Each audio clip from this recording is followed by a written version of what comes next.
வணக்கம். இன்னைக்கு நாம ஒரு விஷயத்தை ஆழமா பார்க்க போறோம். உங்ககிட்ட இருந்து வந்திருக்கிற ஆவணங்கள் openhuman.io பத்தினது. இத படிக்கும்போது எனக்கு ஒரு கேள்வி வந்தது. இப்போ நம்ம கிட்ட சாட் ஜிபிடி மாதிரி ரொம்ப புத்திசாலித்தனமான சாட் பாட்கள் இருக்கு. அதே மாதிரி சினிமாவுல வர்ற மாதிரி தத்ரூபமான 3D மனிதர்களையும் உருவாக்க முடியுது. ஆனா இந்த ரெண்டையும் ஒன்னா சேர்த்தா ஏன் அது ஒரு மாதிரி உயிரில்லாத வினோதமான டிஜிட்டல் பொம்மை மாதிரி தெரியுது? அந்த உயிரோட்டம் ஏன் மிஸ் ஆகுது? அருமையான கேள்வி. இதுதான் இப்போ ஏஐ துறையில இருக்கிற ஒரு மில்லியன் டாலர் கேள்வினே சொல்லலாம். நீங்க சொல்ற மாதிரி தனித்தனியா பாகங்கள் எல்லாம் தயாரா இருக்கு. மூளை இருக்கு, உருவம் இருக்கு. ஆனா அத ஒன்னா சேர்க்கும்போது வர்ற அந்த ஒரு விதமான செயற்கை தன்மை, அன்கேனி வேலின்னு சொல்லுவாங்க இல்லையா, அதை தாண்டறது தான் பெரிய சவாலா இருந்துச்சு. இந்த சிக்கலை தீர்த்து டிஜிட்டல் மனிதர்களுக்குன்னே ஒரு புதிய உலகத்தை, ஒரு ஆப் ஸ்டோர் மாதிரி உருவாக்க முயற்சி பண்றது தான் இந்த openhuman.ioவோட நோக்கம். ஓ, அப்போ இது வெறும் ஒரு அல்லாச்சாரை உருவாக்குறது மட்டுமில்ல, அதுக்கு மேல ஏதோ இருக்கு. சரி வாங்க, இந்த உயிரில்லாத டிஜிட்டல் பொம்மைகளுக்கு எப்படி உயிர் கொடுக்க போறாங்க, இது எப்படி ஒரு பெரிய பொருளாதாரமா மாறப்போகுதுன்னு ஆழமா அலசி பார்ப்போம். முதல்ல அந்த பிரச்சனையிலிருந்தே ஆரம்பிக்கலாம். ஒரு முழுமையான டிஜிட்டல் மனிதனை உருவாக்க தேவையான தொழில்நுட்பங்கள் இப்போ எந்த அளவுக்கு வளர்ந்திருக்கு, என்னென்ன தயாரா இருக்கு? ஒரு முழுமையான டிஜிட்டல் மனிதனுக்கு 3 முக்கிய பாகங்கள் தேவைன்னு உங்க ஆவணங்கள் சொல்லுது. அறிவு, அதாவது மூளை, அடுத்து குரல், கடைசியா உருவம், அதாவது முகம். இந்த 3மே இப்போ கிட்டத்தட்ட உச்சக்கட்ட வளர்ச்சியை அடைஞ்சிருச்சுன்னே சொல்லலாம். ஓகே, ஒவ்வொன்றா பாப்போம். முதல்ல மூளை, இதுதானே ரொம்ப முக்கியம். ஆமா, மூளைக்கு நம்ம கிட்ட இப்போ சாட்ஜிபிடி, கிளாட், லாமா போன்ற மிக சக்தி வாய்ந்த லார்ஜ் லாங்குவேஜ் மாடல்ஸ், அதாவது எல்எல்எம்கள் இருக்கு. இதனால டிஜிட்டல் மனிதர்கள் இயல்பான உரையாடல், பகுத்தறிவு, ஞாபக சக்தி போன்ற விஷயங்கள்ல மனுஷங்க கிட்ட ரொம்ப நெருங்கி வந்துட்டாங்க. அதனால இனிமே டிஜிட்டல் மனிதர்கள் முட்டாளா இருக்க மாட்டாங்க. சரி, மூளை ரெடி. அடுத்து குரல். வெறும் டெக்ஸ்டா இருந்தா போதாது, அது பேசணுமே. ஒரு ரோபோ மாதிரி பேசாம உணர்ச்சிகளோட பேசணும். அதுவும் தயார். எலிவன் லேப்ஸ், அசியோ நியூரல் வாய்ஸ் மாதிரியான தொழில்நுட்பங்கள் நிஜ மனிதர்களோட குரல்ல இருந்து பிரித்தறிய முடியாத அளவுக்கு இயல்பான உணர்ச்சிகரமான குரல்களை உருவாக்குது. சந்தோஷம், துக்கம், கோபம்னு எல்லா உணர்ச்சிகளையும் குரல்ல கொண்டு வர முடியுது. அதனால இனி டிஜிட்டல் மனிதர்கள் ரோபோ மாதிரி பேச மாட்டாங்க. மூளை, குரல் ரெண்டும் ஓகே. அடுத்து தோற்றம். இது ரொம்ப முக்கியம். பார்க்க ஒரு கார்ட்டூன் மாதிரி இருக்கக்கூடாது இல்லையா? கரெக்ட். அதுக்கும் இப்போ தீர்வு இருக்கு. மெட்டா ஹியூமன், அன்ரியல் என்ஜின் 5 மாதிரியான கிராஃபிக்ஸ் கருவிகள். ஓ, கேம் என்ஜின்ஸ். ஆமா, அத வச்சு ஒரு புகைப்படத்திலிருந்து பிரித்தறிய முடியாத அளவுக்கு தத்ரூபமான மனித முகங்களையும் உருவங்களையும் உருவாக்குது. ஸ்கின் டோன், முடி, கண்கள்ல எல்லாமே அச்சசலா நிஜ மனிதர்கள் மாதிரியே இருக்கும். அதனால டிஜிட்டல் மனிதர்கள் இப்போ நிஜ மனிதர்கள் போலவே தோற்றமளிக்க முடியும். ஒரு நிமிஷம், நீங்க சொல்றத பார்த்தா மூளை, குரல், உருவம் எல்லாமே தயார். அப்போ ஏன் இன்னும் நம்மகிட்ட ஹேர் படத்துல வர்ற மாதிரி ஒரு ஏஐ இல்ல? ஏதோ ஒரு முக்கியமான விஷயம் இன்னும் மிஸ் ஆகுது போல இருக்கே. சரியா புடிச்சிங்க. இதுதான் இந்த விவாதத்தோட மையப்புள்ளி. இந்த 3 தொழில்நுட்பங்களும் தனித்தனியா அபார வளர்ச்சி அடைஞ்சிருந்தாலும் அது 3ஐயும் இணைக்கிற ஒரு பாலம் இல்ல. இப்போ இருக்கிற கடைசி மற்றும் மிகப்பெரிய தடை என்னன்னா, அந்த டிஜிட்டல் மனிதன் இயல்பாக உணர்ச்சிகளுக்கேற்ற மாதிரி பேசும் வேகத்துக்கும் தொனிக்கும் தகுந்த மாதிரி உடல் அசைவுகளையும் கை அசைவுகளையும், அதாவது ஜெஸ்டர்ஸை எப்படி உருவாக்குவது என்பதுதான். ஓ, அதனாலதான் சில வீடியோ கேம்ல வர மாதிரி பேசி முடிச்சதுக்கு அப்புறமும் கை கால் ஆடிக்கிட்டே இருக்கு. அந்த அசைவுகளுக்கும் பேச்சுக்கும் சம்பந்தமே இல்லாம, ஒரு உயிரோட்டமே இல்லாம ஒரு பொம்மை மாதிரி தெரியுது. மிகச்சரியா சொன்னீங்க. அது தொழில்நுட்ப ரீதியான ஒரு பெரிய இடைவெளி. இது இல்லாம சந்தையிலயும் ஒரு பெரிய இடைவெளி இருக்கு. உருவாக்குபவர்களுக்கு, அதாவது கிரியேட்டர்ஸ்க்கு தாங்கள் கஷ்டப்பட்டு உருவாக்குன டிஜிட்டல் மனிதர்களை விற்க ஒரு பிரத்யேக சந்தை, ஒரு மார்க்கெட் பிளேஸே கிடையாது. அதேபோல பயனர்களுக்கும், அதாவது நம்ம மாதிரி யூசர்ஸ்க்கும் தாங்கள் வாங்கிய ஒரு டிஜிட்டல் உதவியாளரை தங்களோட எல்லா டிவைஸ்களிலும் தொடர்ந்து பயன்படுத்த ஒரு வழி இல்ல. ஆமா, மொபைல் ஆப்ஸ்க்கு ஆப் ஸ்டோர் இருக்கு, கேம்ஸ்க்கு ஸ்டீம் இருக்கு. ஆனா டிஜிட்டல் மனிதர்களுக்குன்னு எதுவும் இல்ல. அப்போ பிரச்சனை 2. ஒன்னு தொழில்நுட்ப ரீதியா அந்த உயிரோட்டமான அசைவுகளை கொண்டு வர்றது, இன்னொன்னு வணிக ரீதியா உருவாக்குபவர்களையும் பயனர்களையும் இணைக்க ஒரு தளம் இல்லாதது. இந்த 2 இடைவெளியையும் தான் openhuman.ai நிரப்ப முயற்சிக்குது இல்லையா? ஆமா, அவங்க தங்களை டிஜிட்டல் மனிதர்களுக்கான உலகின் முதல் திறந்த சந்தைன்னு சொல்றாங்க. அவங்களோட தீர்வு இந்த 2 பிரச்சனைக்கும் ஒரே நேரத்துல பதில் சொல்லுது.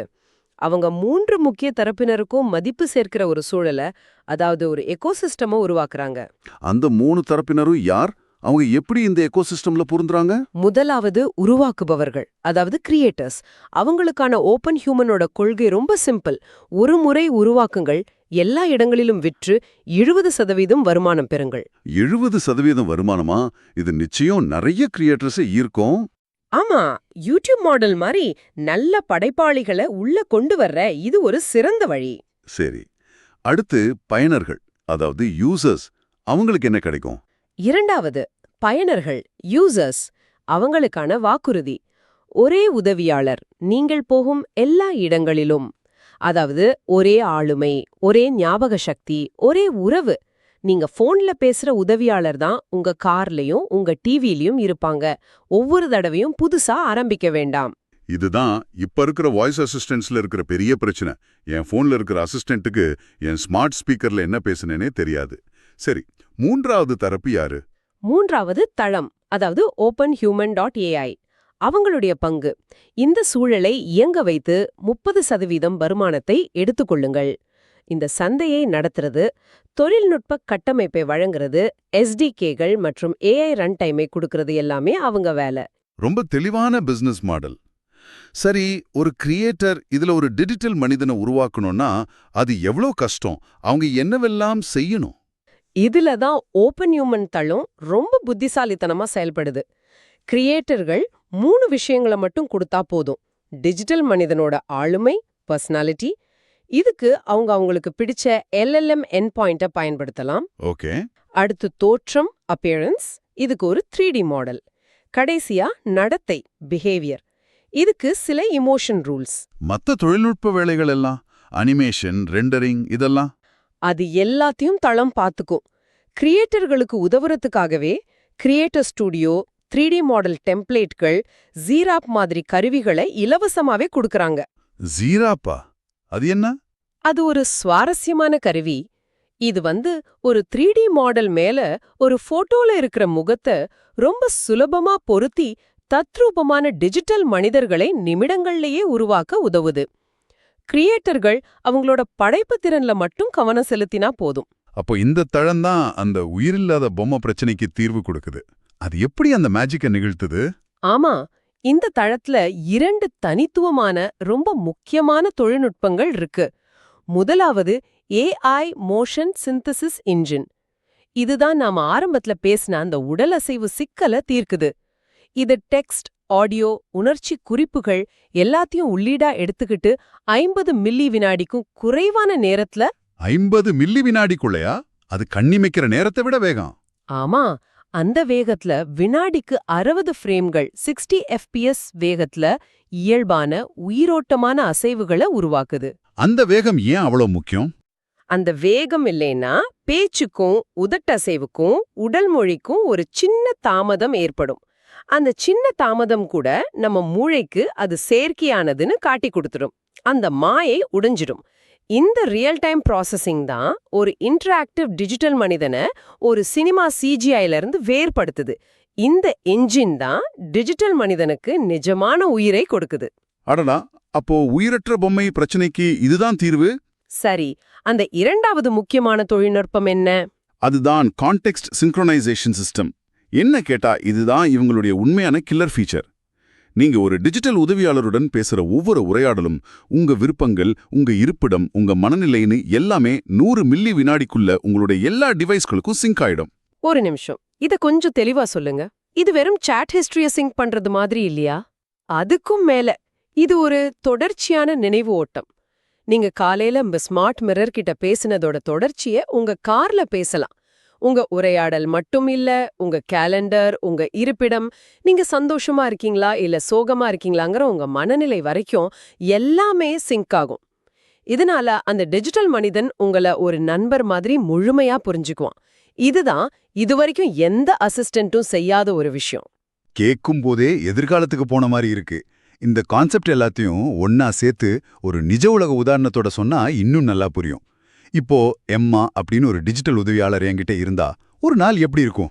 ஒரு அருமையான உதாரணம் பார்க்கலாம். வாங்க, எம்மா கூட ஒரு நாள் எப்படி இருக்குன்னு பாப்போம். ஓகே, நாள் தொடங்குது. காலை 7 மணி. நீங்க உங்க வீட்டு பாத்ரூம்ல இருக்கிற ஸ்மார்ட் கண்ணாடியில பாக்குறீங்க. அதுல எம்மா தோன்றி, குட் மார்னிங், இன்னைக்கு 9 மணிக்கு ஒரு முக்கியமான மீட்டிங் இருக்கு, மறக்காதீங்க. வெளியில கொஞ்சம் குளிரா இருக்கு, ஜாக்கெட் எடுத்துக்கோங்கன்னு சொல்லுது. ஆஹா, என் கேலண்டரையும் வானிலையையும் சிங்க் பண்ணி சொல்லுது. சூப்பர். அடுத்து நான் காருக்கு போறேன். காலை 8 மணி.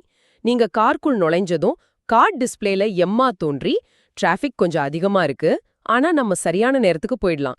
காலையில நீங்க கேட்ட அந்த புது பாட்டை போடவான்னு கேக்குது. பாருங்க, கண்ணாடியில விட்ட உரையாடல கார்ல தொடருது. ஆமா, ரொம்ப நல்லா இருக்கு. ஆபீஸ் போனதை என் டெஸ்க்டாப்ல வருவாங்களா? நிச்சயமா. காலை 9 மணிக்கு உங்க டெஸ்க்டாப் கணினியில தோன்றி, மீட்டிங் இருக்கு, இன்னும் 10 நிமிஷம் இருக்கு, அதுக்குள்ள இன்னைக்கு முடிக்க வேண்டிய அந்த 3 முக்கிய வேலைகளையும் ஒரு தடவை பாத்துடுங்கன்னு ஒரு பட்டியலை காட்டுது. சரி, மதிய உணவு நேரம். நான் வெளியில இருக்கேன். மதியம் 12:30 மணி. நீங்க ஒரு பஸ் ஸ்டாப்ல நின்னுகிட்டு இருக்கீங்க. உங்க போன்ல எம்மா ஒரு நோட்டிபிகேஷன் அனுப்புது. உங்க இருப்பிடத்தையும் நீங்க வியட்நாமீஸ் உணவு விரும்புறதையும் வெச்சு பார்க்கும்போது, பக்கத்துல 200 மீட்டர்ல ஒரு நல்ல 4 ரெஸ்டாரண்ட் இருக்கு, ட்ரை பண்றீங்களான்னு கேக்குது. ஓ, இதுதான் லொகேஷன் அவேர் கான்டெக்ஸ்ட். இடத்துக்கு தகுந்த மாதிரி, என் விருப்பத்துக்கு தகுந்த மாதிரி யோசிச்சு சொல்றது அருமை. சாயங்காலம் நான் சூப்பர் மார்க்கெட் போனா என்ன ஆகும்? மாலை 6 மணி. நீங்க ஒரு சூப்பர் மார்க்கெட்டுக்கு போறீங்க. அங்க இருக்கிற ஒரு பெரிய டிஜிட்டல் கியாஸ்க்ல உங்க போன்ல இருந்து ஒரு QR கோட ஸ்கேன் செஞ்சா போதும். ஓ, எம்மா அந்த பெரிய திரையில தோன்றி, வரவேற்கிறேன், உங்க ஷாப்பிங் லிஸ்ட் இதோ, வாங்க ஒன்னொன்னா முடிக்கலாம்னு சொல்லும். ஒரு பொது இடத்துல கூட என் பர்சனல் அசிஸ்டன்ட். இது ஆச்சரியமா இருக்கு. சரி, நாள் முடிய போகுது. வீட்டுக்கு வந்ததும் இரவு 8 மணி. வீட்டுக்கு வந்ததும் உங்க ஸ்மார்ட் டிவில எம்மா தோன்றி, ஒரு கஷ்டமான நாளுக்கு அப்புறம் ரிலாக்ஸ் பண்ண நல்ல நேரம், உங்க மனநிலைக்கு ஏத்த மாதிரி சில த்ரில்லர் திரைப்படங்களை பரிந்துரைக்கிறேன், பார்க்கலாமா? வா, அப்போ ஒரே நாளுக்குள்ள நான் 7க்கும் மேற்பட்ட டிவைஸ்கள்ல ஒரே எம்மாவை ஒரே நினைவுகளோட பார்க்க முடியும். அவளுக்கு நான் காலையில ஜாக்கெட் போட்ட விஷயம் இரவு வரைக்கும் ஞாபகம் இருக்கும். அதுதான் இதோட சிறப்பம்சம். ஒரே எம்மா, தொடர்ச்சியான உரையாடல், சாதனங்களுக்கு இடையே 2 வினாடிகளுக்கும் குறைவான நேரத்தில் தடையற்ற மாற்றம். இதுதான் இந்த தளத்தை கேரக்டர் AI, மெட்டா ஹியூமன் போன்ற மற்ற தளங்களிலிருந்து முற்றிலும் வேறுபடுத்தி காட்டுது.